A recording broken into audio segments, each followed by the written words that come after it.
시간에 우리는 바울의 로마로 가는 길에 대한 말씀을 들었습니다. 그 길은 주님께서 곁에 서서 함께 가시는 길이었고, 박해와 죽음의 위협에서 우리 하나님께서 구원하여 주시는 길이다라는 말씀을 들었습니다. 박해와 죽음의 위협이 도사리는 길이었지만, 그럼에도 우리 예수님께서 바울에게 맡겨주신 사명 감당을 끝내기 전까지는 바울이 죽지 아니할 것이며, 따라서 바울을 그가 당하는 여러 모양과 형편의 어려움과 핍박, 환난 가운데서 구하여 주시는 길이다라는 말씀을 배웠습니다. 이제 바울은 470명의 병사들이 군사작전을 통하여 전격적으로 구출되었고, 황제의 이름을 딴 가이사랴 항구 도시의 벨릭스 총독 앞에까지 왔습니다. 가이사랴 항구 도시는 이스라엘의 수도인 베들레헴에서 서쪽으로 상당히 북쪽에 위치한, 서북쪽에 위치한 항구 도시입니다. 여기서 바울은 자신을 고발하는 사람들이 올 때까지 감옥에 갇혀 있었습니다. 1절에 보니까 그로부터 닷새 후에 5일 후에 사람들이 왔는데 대제사장 아나니아와 어떤 장로들과 더불어 아나니아가 왔고, 변호사 더둘로를 대동하고 함께 내려와서 벨릭스 총독에게 바울은 나쁜 사람이다 라고 말하며 바울을 고발했습니다. 그리고 이어지는 2절부터 8절까지의 말씀은 대제사장이 고용한 변호사가 바울을 고발하는 기소장의 내용입니다. 더둘로는 그 당시에 종교 권력자인 사네드린 공의회의 권력을 위임받아서 내려왔던 대제사장 아나니아의 신복이었고, 그 아나니아를 위하여 또 종교 권력자를 위하여 바울을 소송하는 자였습니다. 더둘로라고 하는 사람은 헬라 이름을 가진 헬라 사람은 아닌 유대인이었고, 그의 직업은 변호사였으며 사네드린 공의회가 바울의 소송을 위해 고용했던 인물이었습니다. 이 변호사가 바울을 고발한 제목은 5절과 6절에 보니까 서너 가지입니다. 첫째로 바울은 전염병 같은 존재입니다 라는 것이었습니다. 둘째로 천하에 흩어진 유대인들을 소동케 하는 자다. 셋째로 나사렛 이단이라고 하는 그 이단 종파의 우두머리요. 마지막 넷째로 성전을 더럽게 했습니다. 그러므로 바울은 고발당해야 하고 죽임을 당해야 합니다 라고 기소했습니다. 그러면서 변호사 더둘로는 사도 바울을 전염병 같은 자다 이렇게 불러버렸습니다. 여기 전염병이라고 하는 이 단어, 전염병 같은 사람이란 이 단어를 정확히 원문대로 번역하면 해충 같은 사람입니다. 기생충 같은 유해동물입니다. 이렇게 부르는 것입니다. 정말 바울은 해충 같은 존재였을까? 정말 바울은 여기저기 병을 퍼뜨리고 다니는 전염병 같은 존재였을까? 기생충 같은 존재였을까? 오늘 이 본문을 통해서 하나님께서 예비하신 오늘의 은혜를 또 나누기를 원합니다. 우선 첫째로 진짜 전염병 같은 사람은 사도 바울이 아니라 대제사장과 같은 종교 권력자와 거기에 빌붙어 사는 더둘로 같은 사람들이 진짜 전염병 같은 존재라는 사실입니다. 여러분 2절과 3절, 4절 말씀을 한 번 더 우리 천천히 읽어봅니다. 바울을 시작. 바울을 부르매 더둘로가 고발하여 이르되 벨릭스가 가요. 우리가 당신을 힘입어 태평을 누리고 또 이 민족이 당신의 선견으로 말미암아 여러 가지로 개선된 것을 우리가 어느 모양으로나 어느 곳에서나 크게 감사하나이다. 당신을 더 괴롭게 아니하려 하여 우리가 대강이 어찌하옵나니 관용하여 들으시기를 원하나이다. 여러분 이 말씀을 읽을 때 여러분 어떤 느낌을 받으십니까? 더둘로가 매우 겸양을 떨면서 권력자 앞에 넙죽 엎드려 아첨하는 기름기 줄줄 흐르는 그런 말로 느껴지지 않으십니까? 지금 더둘로는 아첨하고 있습니다. 물론 우리는 법정에서 검사나 변호사가 판사를 향하여 존경하는 재판장님 Your Highness라고 부르면서 재판장을 존경하는 호칭을 하는 말을 잘 들어보았을 것입니다. 저는 미국에 유학을 다니면서 법정에 딱 한 번 가본 적이 있는데요. 그것도 다른 사람의 재판에 참관하는 자격으로, 통역하는 자격으로 가본 적이 있습니다. 실제로 그곳에서 검사와 변호사는 재판장을 향하여서 Your Highness, 존경하는 재판장님, 이런 표현을 쓰기도 했습니다. 여러분, 이러한 표현은 관례상 붙이는 호칭입니다. 그러나 검사나 변호사는 판사에 대하여 재판에 관해 영향을 끼칠 수 있는 인격적인 칭찬이나 아첨을 하지는 않습니다. 사건의 내용에 대해서 기소하거나 변호하는 발언을 할 수 있어도 재판장 자신의 개인적인 삶에 대한 칭찬을 할 필요는 결코 없습니다. 그런데 지금 더둘로가 하는 일이 정확히 바로 아첨하는 일입니다. 더욱이 그 아첨이 사실도 아니라는 점에서 더욱 큰 충격을 받을 수밖에 없습니다. 이런 변호사라면 재판을 유리하게 하여, 재판장의 마음을 얻어서 재판을 유리하게 하여 그 재판권에서 승소할 수는 있겠지만 진실을 말하는 변호사라는 존경을 받지는 못할 것입니다. 더둘로는 3절에서 뭐라고 말합니까? 총독이여 우리가 당신을 힘입어 태평을 누리고 라고 말하며 이스라엘 민족에게 평화를 가져온 인물이 다름 아닌 벨리스 총독이라고 칭찬합니다. 총독이여 우리가 당신을 힘입어 태평을 누리고 있습니다. 하지만 벨릭스는 어떤 의미에서 이스라엘과 유대인을 짓밟은 인물입니다. 여러분이 유대 역사를 조금이라도 알고 있다면, 아니 또 잘 아시는 바와 같이 당시 예루살렘은 로마의 속국이었고 유대인들은 식민 통치를 받고 있었습니다. 로마의 군대는 차례차례 이스라엘을 정복했고 그 일에 협력했던 인물이 바로 그 당시에 유력한 벨릭스와 같은 인물이었고 그는 결국 로마 황제의 총애를 받아 가이사랴의 총독직을 맡고 있는 것입니다. 비슷한 시대의 유대 역사가인 요세푸스와 필적할 만한 로마 역사가가 있는데 그의 이름이 타키투스입니다. 둘 다 1세기, 2세기에 살았던 인물인데 이 타키투스에 따르면 벨릭스와 그가 이끄는 부대는 가는 곳마다 유대 지역을 초토화시켰고 황폐하게 만들었다고 기록하고 있습니다. 로마 군대와 벨릭스의 부대는 합동으로 예루살렘과 같은 성벽들을 포위하고 그 안에 있는 유대인들이 다 식량이 부족해 죽어갈 때까지 기다렸다가 마침내 성을 정복했다라고 합니다. 그러는 동안에 그들은 성 밖에서 야영을 하면서 팔레스타인 지역에 있는 모든 나무들을 베어서 낮에는 땔감으로 밤에는 난방용으로 사용해버리고 말았습니다. 예수님께서 기도하셨던 겟세마네 동산을 여러분은 잘 아실 것입니다. 이 동산에는 그 당시에 약 3,000년이 넘는 감람나무들이 즐비하게 셀 수조차 없을 정도로 많았다고 합니다. 그런데 예루살렘이 함락될 당시인 AD 70년경에는 단 한 그루의 나무도 남아있지 않았다라고 역사는 기록하고 있습니다. 벨릭스 총독은 이런 로마의 침략과 압제에 항거하는 유대인들을 짓밟았고 그는 네로 황제의 신임을 받아 로마까지 가서 네로 황제를 아련하게 됩니다. 그런 벨릭스를 가리켜서 변호사 더둘로는 뭐라고 말합니까? 우리가 당신을 힘입어 태평성대를 누리고 있습니다. 여러분, 이것은 누가 들어도, 어떤 갓난아이가 들어도 아첨하는 말로 들을 것입니다.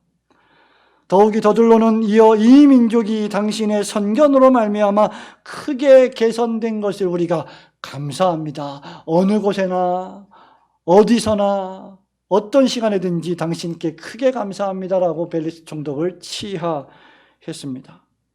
더둘로는 여기 선견이라고 번역된 헬라어 프로노이아라고 하는 이 헬라어는 사실 여러분들이 익숙한 단어인 섭리라고 하는 단어를 의미합니다. Providence of God, 하나님의 섭리라고 하는 단어를 그는 벨릭스 총독에게 사용했습니다.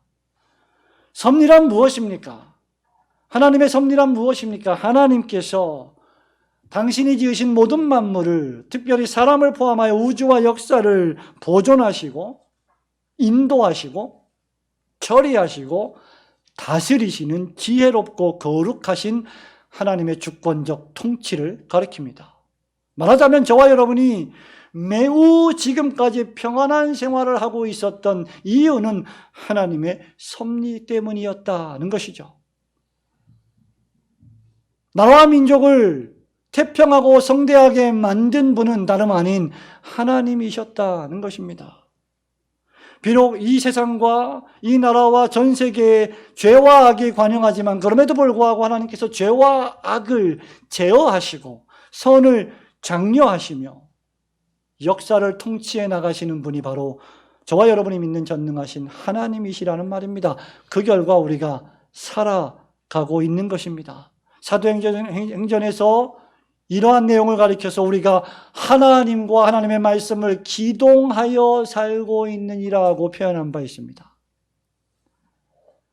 더들로는 유대인이었기에 적어도 이런 하나님의 주권사상, 이런 하나님의 섭리사상을 모를 리가 없었습니다. 그럼에도 불구하고 이 유대인 더들로는 이 땅이 부유하고 태평하며 탁월하게 된 것이 벨릭스 총독 당신 때문입니다 라고 칭찬에 칭찬을 거듭하고 있는 것입니다.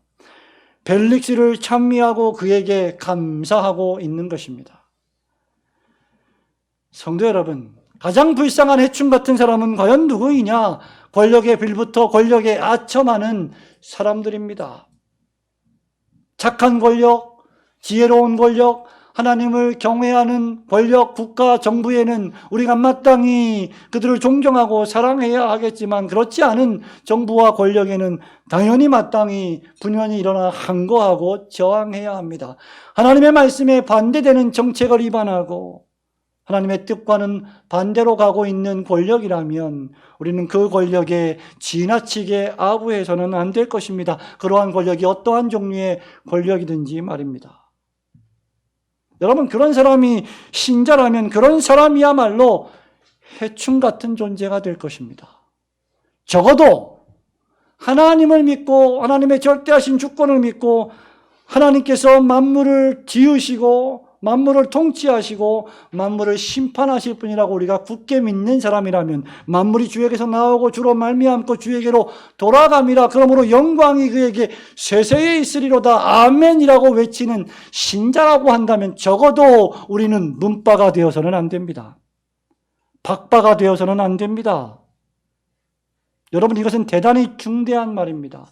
저와 여러분이 정치적인 식견을 가질 수 있고 정치적인 입장을 가질 수 있습니다만은 어떤 사람을 세워놓고 그 사람을 절대 권력화하고 우상시하는 것은 신성 모독적인 행위입니다. 그러므로 그리스도인은 권력에 어느 정도 거리를 두고 권력에 하참하지 않으며 권력도 정부도 하나님이 정하신 바라는 사실을 명심해야 합니다. 그리고 하나님의 말씀대로 가르치고 말씀대로 살고 말씀대로 우리의 삶을 정돈하며 세상의 소금과 빛의 삶을 살아가야 하는 것입니다. 오직 온 세상을 그 지혜와 거룩의 섭리로 보존하시고 인도하시고 처리하시고 다스리시는 하나님의 주권을 굳게 믿으시는 성도들이 되시기를 주님의 이름으로 축원합니다. 둘째로 세상은 참된 교회와 진실한 신자를 전염병 같은 존재로 비난한다는 사실을 기억해야 합니다. 항상 그런 것은 아니지만 일반적으로 그러합니다. 교회 역사를 통하여서 보면 교회가 세상으로부터 좋은 소리를 들었던 적은 그리 많지 않습니다. 5절과 6절의 말씀을 우리 함께 다시 한번 읽겠습니다. 우리가 보니 시작. 우리가 보니 이 사람은 전염병 같은 자라 천하에 흩어진 유대인을 다 소요하게 하는 자라 나사렛 이단의 우두머리라. 그가 또 성전을 더럽게 하려 함으로 우리가 잡아싸우니. 아멘. 더둘로는 바울을 향하여서 4가지 죄목을 달아 기소장을 만들었다고 말씀드린 바 있습니다. 더둘로에 따르면 바울은 전염병 같은 자였습니다. 여기 아까도 말씀드렸지만 전염병 같다 이 말은 문자적으로 번역하면 해충 같다, 기생충 같다라고 하는 말이지만 이것을 영적인 의미로 해석해 보자면 트러블 메이커, 문제를 일으키는 사람이다, 그 뜻입니다. 골칫덩어리다, 그 뜻입니다. 선동하는 자, 혁명가를 가리킵니다. 국가를 전복시키려 하는 극단주의자들을 통칭할 때 이런 표현들을 씁니다. 흑사병과 같은 역병이라고 말한 것입니다. 말하자면 바울은 역병과 같은 존재입니다. 연병 같은 존재입니다. 연병의 뜻이 무엇입니까? 전염병의 줄임말이 연병입니다. 왜냐하면 바울이 가는 곳마다 이 사람들이 주장하기를 천하에 흩어진 유대인들을 소유했기 때문입니다. 또한 그가 이렇게 된 것은 나사렛 이단이라고 하는 종파의 우두머리였기 때문이었다라고 말합니다. 이런 바울이 성전을 더럽게 했고 유대인들이 그토록 소중하게 여겼던 성전에 이방인과 함께 같이 경내에 들어왔고 우리가 그것을 목격했고 현장에서 그를 잡았다라고 변론했습니다. 하지만 성도 여러분, 이 네 가지 모두 사실이 아니었죠. 이어지는 12절부터 23절까지의 말씀은 이 사건에 대한 바울의 스스로의 변론이었습니다. 그리고 그 변론을 통해 이 모든 것이 날조되고 사실이 아니었음을 바울은 밝혔습니다. 그 결과 아무도 죄를 정하지 못한 것을 우리는 알 수 있습니다. 바울은 예루살렘에 온 지 열 이틀밖에 안 되었고 그 시간에 바울이 무슨 조직을 만들고 선동을 했다거나 혁명을 모의했다는 현장이나 증거를 당국자들은 단 하나도 포착하거나 목격하거나 듣지도 못했기 때문입니다. 또한 바울은 이단 나사렛 땅의 괴수가 아니라 유대인들이 믿는 하나님, 이스라엘의 조상들이 섬겼던 동일한 하나님을 예배했다라고 말하고 있습니다. 마지막으로 바울은 성전을 더럽힌 것이 아니라 예루살렘 교회를 위한 구제물과 제물을 가지고 온 것밖에 없다라고 설명하고 있습니다. 따라서 바울을 기소할 만한 죄목은 하나도 성립된 것이 없습니다. 이로 보면 확실히 더들로는 사내들인 공의회는 종교 권력자들은 바울을 지긋지긋해 했습니다. 그들에게 바울은 골칫덩어리였습니다. 대제사장과 종교 권력자들과 더들로는 그냥 바울이 싫었습니다. 사람이 싫을 때 어떻게 싫어요? 거짓말하지 마세요. 그냥 싫지 않습니다. 분명히 싫은 이유가 있습니다. 왜 이들이 바울을 싫어했나? 바울이었기 때문입니다. 그가 은혜의 종교를 설교했기 때문입니다. 그가 십자가의 복음을 설교했기 때문입니다. 그가 하나님의 은혜로 말미암는 칭의 교리를 설교했기 때문입니다. 바울을 통해 종교적 위선이 드러났고 그들의 바리새적 율법주의의 가식이 폭로되었기 때문입니다. 바울을 보니까 자신들의 종교 생활이 얼마나 외식적이고 가식적이고 껍데기를 벗겨놓아 보면 실체가 아무것도 없는 것인지를 그들 스스로 느꼈기 때문입니다. 또한 그들에게는 성난 군중을 달래기 위한 희생양이 필요했기 때문입니다. 평생을 제사와 율법으로 살았던, 할례를 자랑하며 살았던 그들에게 바울은 더 이상 제사를 지낼 필요가 없고 더 이상 구원을 얻기 위하여 율법을 지킬 필요는 없으며 더 이상 할례를 행할 필요도 없다라고 주장했기에 유대인들은 분노했습니다.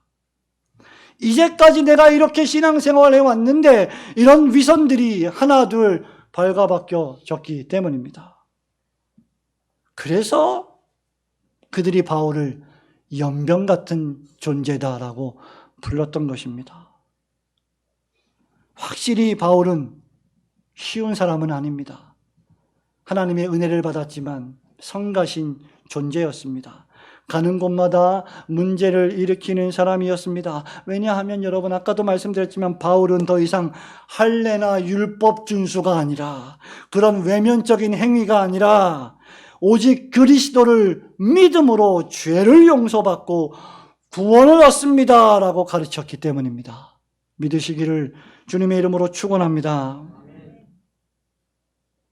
바울은 유대인이나 이방인이나 똑같은 죽을 죄를 저지르고 선을 행하는 사람은 아무도 없다고 가르쳤습니다.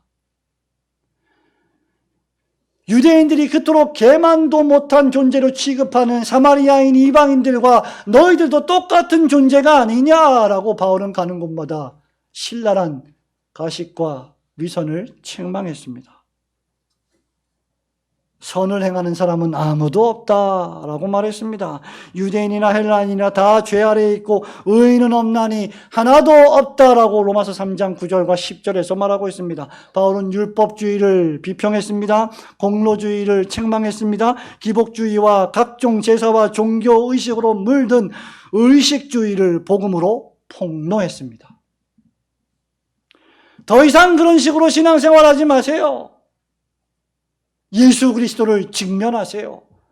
그분이 십자가에 못 박히심이 밝히 보이거늘 누가 여러분들을 유혹하는 것입니까?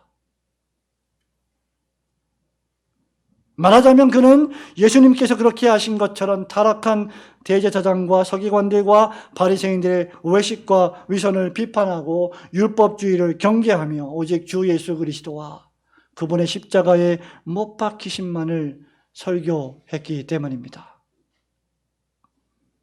말하자면 바울은 사도행전 4장 10절에 있는 말씀처럼 다른 이로서는 구원을 얻을 수 없나니 천하 인간의 구원을 얻을 만한 다른 이름을 우리에게 주신 일이 없음이라고 설교했습니다. 오직 한 길, 유일한 한 길, 예수 이름만 전했던 사도가 바로 바울입니다. 바울은 진실을 말했습니다. 진리를 설교했습니다. 복음을 설교했습니다. 성도 여러분, 오늘날 교회가 신자가 진실을 말하면 세상은 교회를 신자를 전염병 취급합니다. 그리고 그렇게 비난하게 되어 있습니다. 한번 잘 생각해 보십시오, 성도 여러분. 우리 중고등학생, 청년들, 대학생들이 태어나기도 전인 20년, 30년 전, 아니 불과 1970년, 80년, 90년대 초반만 하더라도 저와 여러분은 엄청난 신앙의 자유, 종교의 자유를 누리고 살았습니다. 지금의 명동에 있는, 지금도 있는지 모르겠습니다만 화신백화점 앞에서 노방으로 전도하고 설교해도 아무도 뭐라고 제지하지 않는 시대에 살았습니다. 어느 공원에 가서 복음성가를 부르고 찬송하고 기도해도 전혀 문제가 되지 않는 시대를 우리는 살았습니다. 얼마든지 광장에 나가 복음을 전할 수 있었습니다. 하지만 지금 2020년도에 이 땅에서 우리가 그렇게 행동한다면 사람들은 우리를 전염병 같은 존재로 볼 것입니다. 아니, 어떤 경우에 같은 교회를 다니는 사람들조차 그것을 용납하기 힘들어할 것입니다. 무엇이 바뀐 것입니까? 어떻게 된 것입니까? 저와 여러분이 살아온 몇십 년 동안 우리는 엄청난 신앙의 자유를 누리며 살았습니다. 하지만 점점 이런 자유와 보호가 사라지고 있습니다. 핍박과 고난의 먹구름이 다가오고 있습니다. 교회는 이런 상황에 대하여 각오하고 대비해야 할 것입니다.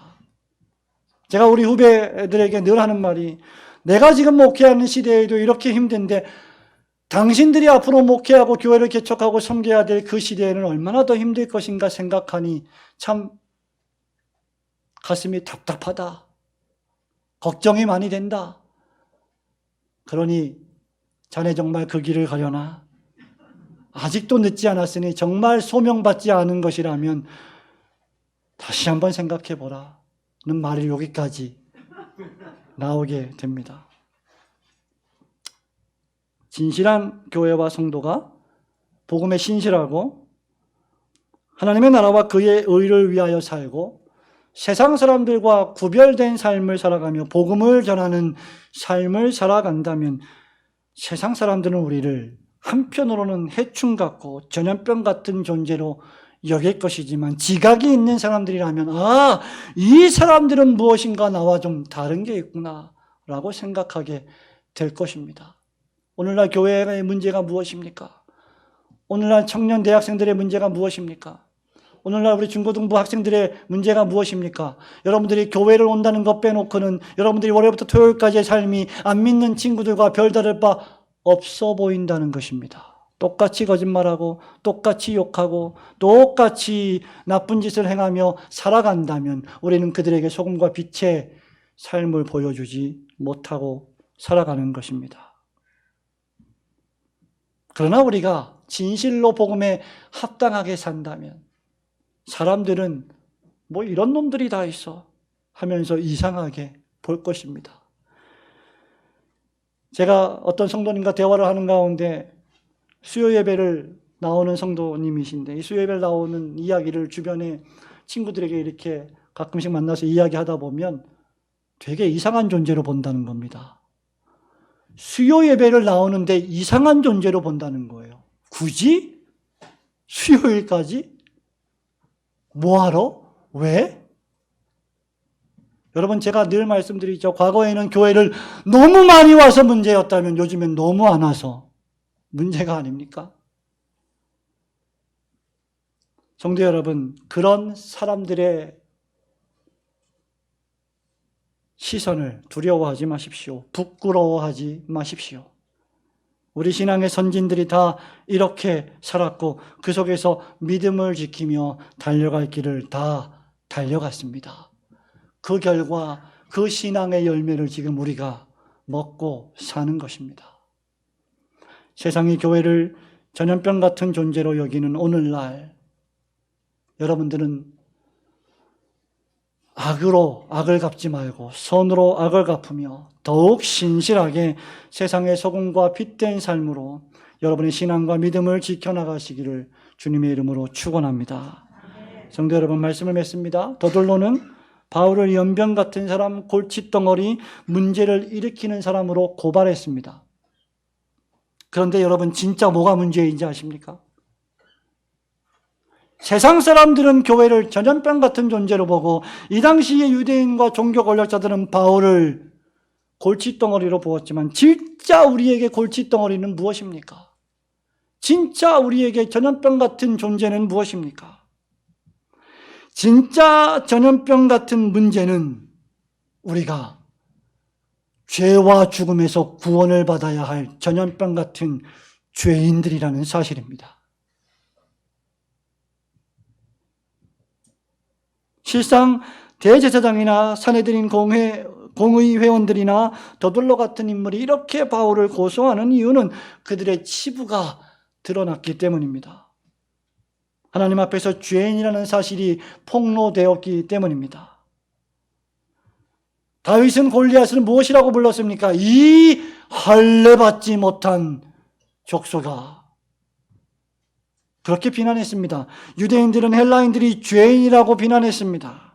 유대인들은 자신들에게 제사가 있고 남들이 없는 할례라고 하는 엄청난 구별된 표식이 있고 율법이 있다고 자랑했습니다. 요즘 말로 하면 우리는 어떤 교회에 다니고 우리는 무슨 교회에 다니고 우리에게는 구원받은 표식이 있고 그런 선민의식, 자부심, 율법, 안식일, 주일 이런 것들이 있다고 자랑했습니다. 이것이 그들의 선민의식이요 자부심이었습니다. 하지만 바울이 뭐라고 말합니까? 그런 유대인 너희들이 로마서 1장과 2장에 보니 똑같이 헬라인들, 이방인들이 저지르는 27가지의 죄악들을 똑같이 저지르고 있지 않느냐? 너희들도 죄인이다. 로마서 2장 1절에서 그러므로 남을 판단하는 사람아 누구를 막론하고 내가 핑계하지 못할 것은 남을 판단하는 것으로 내가 너를 정죄함이니 판단하는 내가 같은 일을 행함이니라. 3장 9절에서 계속해서 이렇게 말합니다. 그러면 어떠하냐? 우리는 나으냐? 결코 아니라 유대인이나 헬라인이나 다 죄 아래에 있다고 우리가 이미 선언하였느니라. 바울은 권력자들의 눈치를 보면서 복음을 타협하지 않았습니다. 오늘 당장 죽을지언정 그는 성경이 말하는 복음을 전했습니다. 복음은 누구든지 예수 그리스도 앞에 나와서 그분과 그가 우리를 위하여 하신 일을 믿으면 구원을 얻게 된다는 것입니다. 그가 유대인이든지 그가 이방인이든지 관계없이 말입니다. 그러나 그 전에 우리가 구원을 받을 만큼 얼마나 참혹한 죄인들인지를 깨달아야 합니다. 허물과 죄로 죽은 존재들임을 우리는 인정해야 합니다. 하나님의 진노와 저주를 받기에 합당한 존재들이었음을 알아야 합니다. 교회를, 하나님의 참된 백성들을 전염병 같은 자라고 비난했던 바로 자신이 전염병 같은 죽을 죄를 가지고 있음을 볼 줄 알아야 합니다.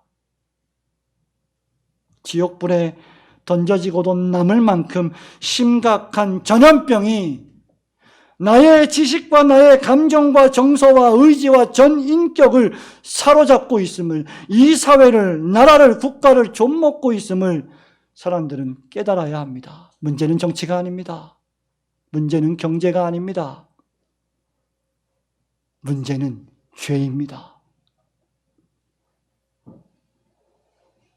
여러분들이 교회를 어떻게 생각하고 여러분들이 죄를 어떻게 정의하느냐에 따라서 그 교회의 성격이 달라질 것입니다. 여기서 구원을 얻을 유일한 길은 오직 유일한 길이요, 하나밖에 없는 진리요, 영원한 생명 되신 우리 주 예수 그리스도를 마음에 진심으로 영접하는 길뿐임을 깨달아야 합니다. 여러분의 가정이 화목하게 되는 길, 여러분의 교회가 평화롭게 되는 길, 이 사회와 이 국가가 고요하고 단정하게 살아가는 유일한 길은 죄를 회개하고 예수님을 참되게 영접하는 길뿐입니다. 우리에게 죽음으로, 멸망으로, 심판으로, 저주로, 그리고 마침내 지옥으로 끌고 가는 심각한 죄가 있음을 깨닫고 동시에 우리 주 예수 그리스도를 믿는 믿음만이 이 죄에서 우리를 치료해 줄 유일한 치료 책임을 매일매일 믿으며 주님을 온전히 믿고 그 복음의 말씀을 평생 들으며 살아가시는 성도들이 되시기를 우리 주님의 이름으로 축원합니다. 아멘.